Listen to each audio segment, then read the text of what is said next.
कि क्या होता है ईडियम, फ्रेज और प्रोवर्ब।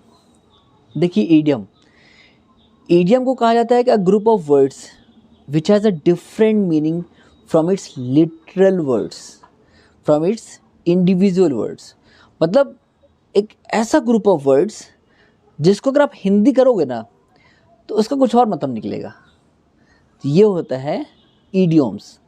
जैसे मैं कहूँ it is raining cats and dog, मतलब वर्षा तो हो रही है, कैसी हो रही, कैट्स एंड डॉग। बट यहाँ कैट्स एंड डॉग का मतलब क्या है, यहाँ मतलब होता है मूसलाधार बारिश। तो यहाँ कैट्स एंड डॉग क्या है, एक ईडियम्स है, ठीक है। मतलब मूसलाधार वर्षा हो रही है, मतलब बहुत तेजी से वर्षा हो रही है। जैसे मैं कहूँ कि let the cat out of the bag, मतलब बैग से कैट को बाहर निकाल दो, यही मतलब हुआ ना। बट इसका मतलब क्या होता है, किसी रहस्य को खोल देना। जैसे once in a blue moon, मतलब कभी कभी, रेयरली। जैसे कहा जाए like wet blanket. Wet blanket मतलब, वेट मतलब गीला, ब्लैंकेट मतलब कंबल, गीला कंबल। बट इसका मतलब होता है कबाब में हड्डी।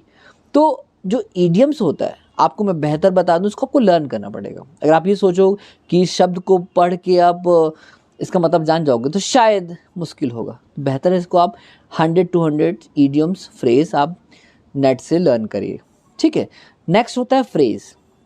फ्रेज का मतलब होता है, फ्रेज भी एक ग्रुप ऑफ वर्ड्स होता है जिसकी मीनिंग होती है बट कंप्लीट मीनिंग नहीं होती।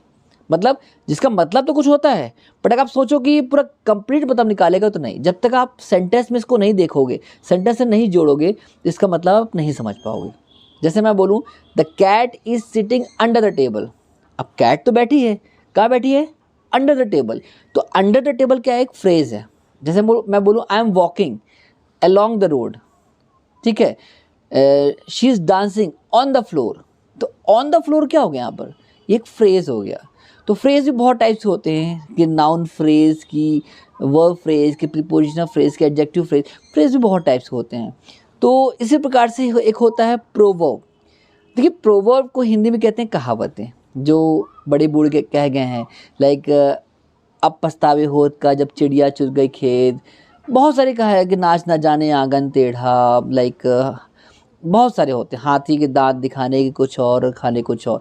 तो ये सब क्या होते हैं, प्रोवर्ब। ये आपको याद करना पड़ेगा।